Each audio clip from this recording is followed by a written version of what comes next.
Dear friends, तो मैं हूं आरती। संस्कृति आईएएस यूट्यूब चैनल पे आप सभी का स्वागत है। मैं हाजिर हूं एक नए विषय को लेकर के। हाइड्रोजन ट्रेन जो है बहुत समय से जो है चर्चा का विषय बनी हुई है। लगातार जो है इस पर बात हो रही है कि कब तक उद्घाटन हो जाएगा, कब तक स्टार्ट हो जाएगी। इसके अलावा जो है इस पर यह भी बात हो रही थी कि कैसे काम करेगी जो है और कितना जो है सरकार इस पर पैसा लगाने वाली। तो फाइनली यहाँ पर बोला गया है कि 31 मार्च 2025 को जो है ये चलना शुरू हो जाएगी। तो आज हम बात करेंगे अच्छे से पूरा फुल डिटेल में कि हाइड्रोजन ट्रेन क्या होती है, कैसे काम करेंगी, सरकार ने जो है कितना पैसा इस पे खर्च किया है और विश्व में किन किन देशों के पास जो है इस प्रकार की ट्रेन सुविधा है। इसके अलावा ये भी देखेंगे कि हमारे पास जब ऑलरेडी अपना रेलवे का एक अलग तरीके से सारी चीज चल रही है तो हम यहाँ पर हाइड्रोजन ट्रेन क्यों लेकर के आ रहे हैं, क्योंकि नॉर्मल ट्रेन की जो है कंपैरिजन में थोड़ी सी महंगी होती है। यहाँ पर नई तकनीकी और महंगी तकनीकी का इस्तेमाल करना पड़ता है। तो सारे बिंदुओं को यहाँ पर हम वन बाय वन अच्छे से कवर करने वाले हैं। देखिए क्या लिखा हुआ है। हाइड्रोजन ट्रेन जो है भारत में हरित परिवहन का नया युग। हरित परिवहन का मतलब ये है कि यहाँ पर जो है परिवहन तो होगा, यहाँ पर ट्रांसपोर्टेशन तो हो रहा है, लेकिन यहाँ पर कोई भी कार्बन उत्सर्जन नहीं होगा। क्योंकि हमें पता है चाहे वो ट्रेन चलाओ आप, चाहे बस चलाओ या बाइक चलाओ, कार चलाओ, उन सब से जो है थोड़ा बहुत जो है कार्बन उत्सर्जन होता है, पर्यावरण प्रदूषण होता है। लेकिन इस ट्रेन की खासियत ये है कि यहाँ पर पर्यावरण प्रदूषण जो है नगण्य या जीरो लगभग रहने वाला है, जिससे हम एक तरीके से बता सकते हैं कि भारत जो है तटस्थ है अपने पर्यावरणीय चीजों को लेकर के। उसने जो ग्लोबली एक तरीके से कमिटमेंट दिया है कि हम जो है ग्रीन एनर्जी की तरफ शिफ्ट करेंगे, ग्रीन जो है एक तरीके से ट्रांसपोर्टेशन की तरफ शिफ्ट करेंगे ताकि जो है पर्यावरण प्रदूषण कम से कम हो सके। उसका एक जो है अगला कदम हम इसको मान सकते हैं। भारतीय रेलवे जो है 31 मार्च 2025 तक देश की पहली हाइड्रोजन संचालित ट्रेन शुरू करने जा रहा है। इसकी तैयारी हो चुकी है बहुत समय से जो है। आई होप आपको पता भी होगा कि ये पहली ट्रेन जो है कहां पर चलने वाली है। तो हरियाणा, देखिए यहाँ पे लिखा है, मोस्ट इंपॉर्टेंट है लोकेशन याद रखिएगा, क्योंकि पहली बार जो है देश में कोई ऐसी चीज हो रही है तो हमें जो है पता होना चाहिए कि कहां पर है। तो हरियाणा के जींद से सोनीपत मार्ग में ये चलने वाली है। 89 किलोमीटर इसकी लंबाई, मतलब रूट जो है इसका 89 किलोमीटर रहने वाला है। भारत के सतत और पर्यावरण के अनुकूल परिवहन, मतलब जो है हम ऐसा जो है परिवहन लाना चाहते हैं जो पर्यावरण के अनुकूल हो, मतलब कोई भी पर्यावरण प्रदूषण ना फैलाए। सतत मतलब हो गया एसडीजी गोल्स हमारे जो है उनको भी हम यहाँ पर कवर करते चले। तो पहला होने वाला है, इसका उद्देश्य है कार्बन उत्सर्जन को जो है हम कम से कम कर पाए। साथ में अब देखो यहाँ पे हाइड्रोजन का इस्तेमाल करके ट्रेन चलाई जाने वाली है, ना ही कोयला का इस्तेमाल हो रहा है, ना ही बिजली का। एक बार मैंने जो है पढ़ाया था कि शायद अब कोयले से ट्रेनें नहीं चलती, हमें पता है हाँ कोयले से ट्रेन नहीं चलती है क्योंकि बिजली से चलती है। लेकिन अब अगर आप देखें कि हमारे यहाँ बिजली का उत्पादन जो है बहुत बड़ी मात्रा में किससे होता है, तो आप कहीं ना कहीं देखेंगे कोयले का इस्तेमाल किया जाता है या किसी अन्य प्रकार की ऐसी चीज का इस्तेमाल किया जाता है जो कि हमारे पर्यावरण के लिए ठीक नहीं है। तो स्वच्छ ऊर्जा को हम बढ़ावा दे रहे हैं।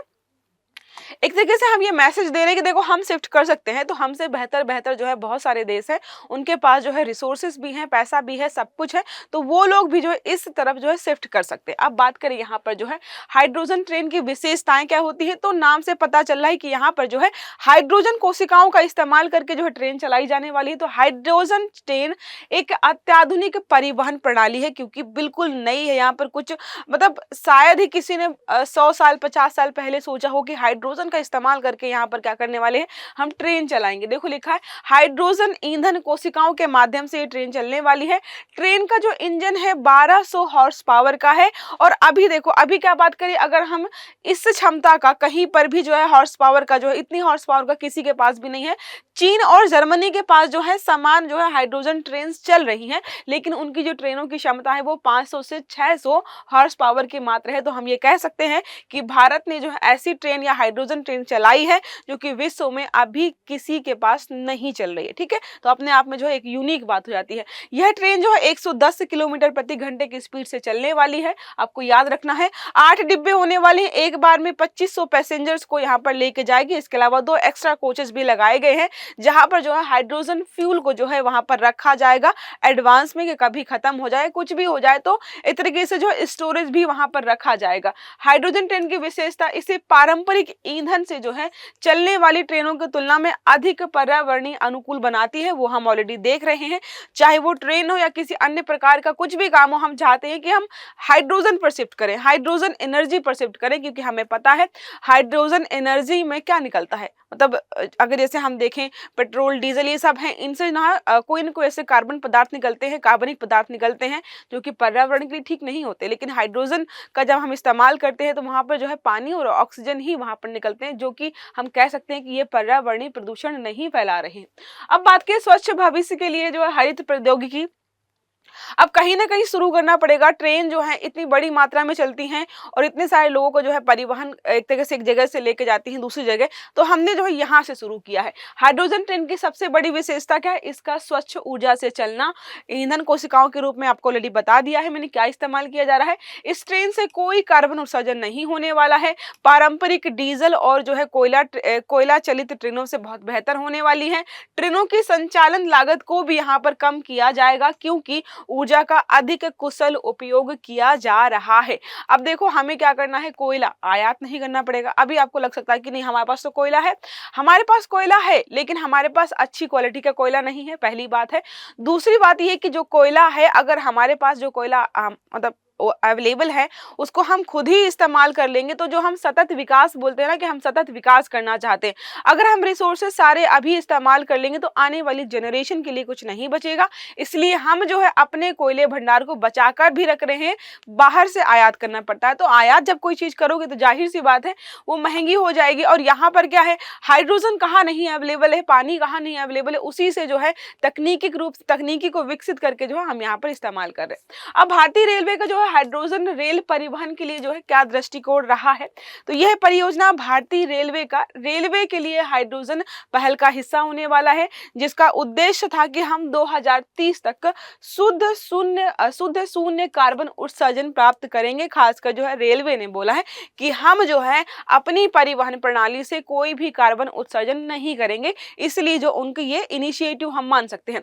इस परियोजना के लिए जो 2800 करोड़ रुपए जो है सरकार ने इन्वेस्ट किए हैं अलग अलग चीजों के लिए। हाइड्रोजन चलित 35 ट्रेनों का यहाँ पर विकास किया जाएगा। एक ऑलरेडी तैयार हो गई है, कहाँ चल रही है मैंने आपको बता दिया है।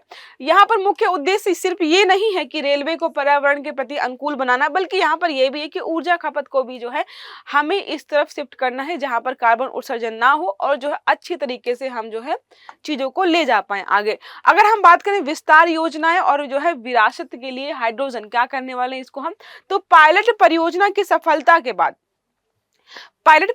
सफलता के बाद भारतीय रेलवे विरासत के लिए हाइड्रोजन नामक एक बड़ा कार्यक्रम शुरू करने के लिए यहाँ पर योजना बना रहा है। तो आपसे कभी पूछे कि विरासत के लिए हाइड्रोजन जो यहाँ पर एक कार्यक्रम शुरू किया गया है कौन से मंत्रालय के तहत शुरू किया गया, तो आपको लगेगा विरासत इस्तेमाल किया गया है, तो शायद जो हमारा कल्चरल डिपार्टमेंट होगा, संस्कृति मंत्रालय होगा या कोई और आपको लग सकता है, लेकिन कहाँ पर है ये है रेलवे मंत्रालय की मुहिम। इसके तहत क्या होगा, भारत भर में प्रमुख दर्शनीय विरासत रेलवे मार्गों पर जो है हाइड्रोजन ट्रेनों का संचालन किया जाएगा। मतलब जो है ऐसे जगह जहां पर विरासत स्थल हैं और लोग ट्रेन के माध्यम से वहां पर घूमने जाते हैं, तो यहाँ पर ये लक्ष्य रखा गया है कि उनको हम मतलब जितने भी विरासत स्थल हैं उनको जाने के लिए आपके पास एक अवेलेबल होगा हाइड्रोजन ट्रेन। ठीक है, तो यहाँ से जो है आप इसको कनेक्ट कर सकते हो। ये पहल विशेष रूप से उन मार्गों पर लागू की जाएगी जहां पर्यावरणीय और ऐतिहासिक महत्व जो है अधिक है। अब बात करें जो है माथेरान हिल रेलवे स्टेशन जो हमारा है महाराष्ट्र, दार्जिलिंग हिमालय रेलवे स्टेशन जो है पश्चिम बंगाल, तो कुछ आपने देखे होंगे कि रेलवे स्टेशन ही अपने आप में एक यूनिक लोकेशन पे है। लोग रेलवे स्टेशन या जो है रेल में बैठकर सफर करने के लिए ही जाते हैं। तो हम ये चाह रहे हैं कि भाई उस ट्रैक पर जब रेलवे चले तो वो हाइड्रोजन ऊर्जा से संचालित होने वाली हो। कालका जो है शिमला रेलवे जो हिमाचल प्रदेश में चलती है, कांगड़ा घाटी रेलवे जो चलती है हिमाचल प्रदेश में, नीलगिरी जो है माउंटेन रेलवे चलती है तमिलनाडु, तो इनको जो है खासकर यहाँ पर ध्यान में रखा गया। इन ट्रेनों का उपयोग जो है पर्यटन के दृष्टिकोण से बहुत महत्वपूर्ण है और साथ में जो है ऐतिहासिक मार्ग में भी पड़ता है, तो इन्हीं को यहाँ पर ध्यान में रखा गया है। इन मार्गों पर जो है बोला जा रहा है कि हम क्या चलाएंगे, हाइड्रोजन जो है ट्रेन चलाएंगे, तो पर्यावरणीय दृष्टि से बहुत अनुकूल भी होंगी, कार्बन उत्सर्जन भी नहीं होने वाला। देखो एक साथ बहुत सारी चीजें चल रही है। हम आर्टिकल पढ़ रहे थे यहाँ पर कि हाइड्रोजन ट्रेन जो है पहली कहाँ पर चलने वाली है, कब से कब चलेगी ये भी देख लिया, समय सीमा पैसे सब देख लिए, लेकिन एक और चीज हमें यहाँ पे नई जानने को मिल रही है कि रेलवे मंत्रालय एक और जो है यहाँ पे प्रोग्राम बना रहा है कि जितने भी जो है ऐतिहासिक स्थल है, पर्यावरणीय स्थल है जहाँ पर लोग घूमने जाते हैं, हम चाहते हैं कि उन ट्रैक्स पर जो ट्रेन चलने वाली हो वो सारी जो है हाइड्रोजन एनर्जी के माध्यम से चलने वाली ट्रेनें हो। ठीक है, अब लागत और अवसंरचना की बात करें कि जो ये ट्रेन चल रही है उसकी लागत देख लेते हैं, ताकि जो सरकार को पता हो कि अगर हमें जो है जैसे ये 89 किलोमीटर्स की थी, कल को जो है सरकार को अगर 200 किलोमीटर ट्रैक वाली जो है ट्रेन चलानी हो तो कितना पैसा लगेगा, इससे थोड़ा अनुमान लग जाता है। प्रत्येक हाइड्रोजन ट्रेन की अनुमानित लागत जो है 80 करोड़ रहने वाली है। ठीक है, 35 ट्रेन बनाने वाले हैं, आपको याद रखना है। इसके अलावा प्रत्येक मार्ग पर हाइड्रोजन अवसंरचना की स्थापना करने में 70 करोड़ जो है सरकार को खर्च करने पड़ेंगे।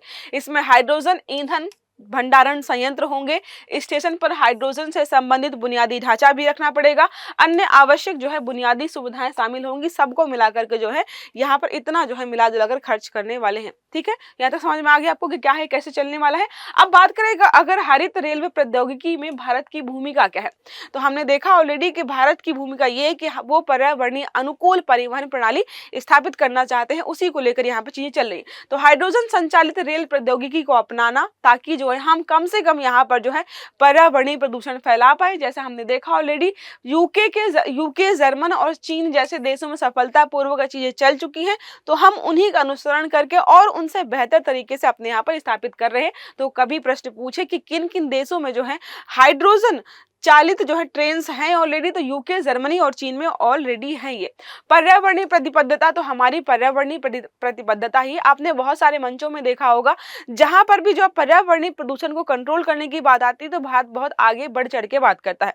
तो अगर हम जो है इस प्रकार की परिवहन प्रणाली अपने यहाँ स्थापित करेंगे तो अपनी प्रतिबद्धता को हम दिखा भी रहे हैं कि देखो भारत ने जो है प्रतिबद्धता जो जाहिर की थी उसको हम पूरा कर रहे हैं। तो भारत का जो कदम है पर्यावरण के प्रति प्रतिबद्धता को भी दर्शाता है। स्वच्छ ऊर्जा समाधान को बढ़ावा देने के लिए जो हम प्रतिबद्ध हैं उसको भी यहाँ पर उजागर कर रहे हैं। स्वच्छ और सतत परिवहन हमने ऑलरेडी बता दिया। स्वच्छ है क्योंकि यहाँ पे कार्बन उत्सर्जन नहीं होगा, सतत है क्योंकि हम अपने रिसोर्सेज का इस्तेमाल नहीं करेंगे, विकास ऐसे कर रहे हैं ताकि रिसोर्सेज का पूरा जो है तरीके से खत्म ना करें। वैश्विक मंच पर भारत की भूमिका, अब बात करें तो वैश्विक मंच पर भारत की भूमिका जाहिर से अच्छी हो जाएगी। तो भारत इस पहल के माध्यम से वैश्विक मंच पर हरित रेल प्रौद्योगिकी को अपनाने वाले देशों वाले क्लब में शामिल हो गया। अब जो शामिल नहीं है उन पर भी थोड़ा दबाव पड़ेगा कि भाई भारत शामिल हो गया है तो हमें भी शामिल होना चाहिए। इसके अलावा जिनके साथ हम सम्मिलित हुए हैं तो कल को जो है इनका अलग से ग्रुप बनेगा, क्लब जो बना हुआ है, कल किसी अन्य मुहिम पर जो है काम करेंगे तो हमें उसमें पार्टिसिपेट करने का मौका मिलेगा, जिससे वैश्विक जलवायु लक्ष्यों की दिशा में महत्वपूर्ण कदम उठा रहा है। ये मैसेज जो है पूरे विश्व को जाएगा। नवीनतम प्रौद्योगिकी का विकास हमने ऑलरेडी कर लिया है, परिवहन में इस्तेमाल कर रहे हैं। भारतीय रेलवे को आधुनिक भी बनाएगी, अन्य क्षेत्रों में भी इस प्रौद्योगिकी का इस्तेमाल हम कल को कर पाएंगे। स्वच्छ ऊर्जा समाधानों के प्रति प्रतिबद्धता हमने ऑलरेडी देख ली है कि हम जो है हमने जो है कमिटमेंट किया था कि हम जो है इस तरीके की चीजें करेंगे जिससे कार्बन उत्सर्जन कम से कम हो, उसकी तरफ हम जो है लगातार काम करें। आज हमने जो है ट्रेन स्थापित की है। इसके अलावा जो हमने देखा है बहुत सारी जो है सीएनजी आधारित या ग्रीन एनर्जी आधारित बसेस जो है पूरे सिटी वगैरह में चलती हैं। बड़े बड़े महानगरों में जो बस वगैरह ऑलरेडी चल रही हैं जो कि जो है ग्रीन एनर्जी पर आधारित है। तो हम लगातार जो इस क्षेत्र में प्रयास कर रहे हैं। आर्थिक और पर्यावरणीय लाभ क्या है, तो देखो हर चीज का जो है एक इकोनॉमिक फैक्टर होता है, वो हमें जानना जरूरी है, क्योंकि कभी भी सरकार कोई भी काम करे उसमें देखती है कि भाई इसे आर्थिक नुकसान होगा या आर्थिक हमें लाभ होने वाला है। तो देखो क्या है, हाइड्रोजन ट्रेनें ना केवल प्रदूषण को कम करती हैं बल्कि साथ में ऊर्जा के जो है उपयोग को अधिक कुशल बनाती हैं। तो हम ऊर्जा को जो है अच्छी जगह इस्तेमाल कर रहे हैं। रेलवे क्षेत्र को भी जो है दीर्घकालिक यहाँ पर लाभ होने वाला है, तो इसलिए जो है आर्थिक रूप से भी बेहतर है और पर्यावरणीय रूप से भी ये बेहतर होने वाला है। तो अब एक प्रश्न हमारा इसी से संबंधित है, पूछ रहा है भारत के रेलवे के लिए हाइड्रोजन पहल का मुख्य उद्देश्य क्या है। तो एक हमने दूसरा पढ़ा था भारत वाला, रेलवे का विरासत वाला, ये जो है जिस पहल के तहत जो है जो है हमारी हाइड्रोजन ट्रेन का निर्माण किया गया उसी के बारे में पूछ रहा है। 2040 तक हम शून्य कार्बन उत्सर्जन चाहते हैं या 2030 तक शून्य कार्बन उत्सर्जन चाहते हैं, 2025 तक शून्य कार्बन उत्सर्जन चाहते हैं या 2020 तक। तो ये देखो ये ऑप्शन तो गलत हो जाएगा, ठीक है, और ये भी गलत हो जाएगा क्योंकि 2025 में हम ऑलरेडी बैठे हुए हैं। तो आपके पास दो विकल्प हैं, आपको जो है सही उत्तर जो है कमेंट बॉक्स में बताना है। तो ये छोटा सा आर्टिकल रहा जिसमें हमने पढ़ा हाइड्रोजन ट्रेन के बारे में, कहाँ शुरू हो रही, कैसे शुरू हो रही, क्या क्या इसके लाभ है, क्या क्या चीजें होने वाली हैं, सारा मैंने समझा दिया है। आई होप आपको ये समझ में आ गया होगा। तो अगर क्लास अच्छी लगी तो लाइक करिएगा, चैनल को सब्सक्राइब करना मत भूलिएगा, बेल आइकन दबाइएगा ताकि जितने भी हमारे आर्टिकल्स हैं वो सारे आपको समय पर मिलते रहें। अच्छे से पढ़िएगा। Have a good day. Thank you.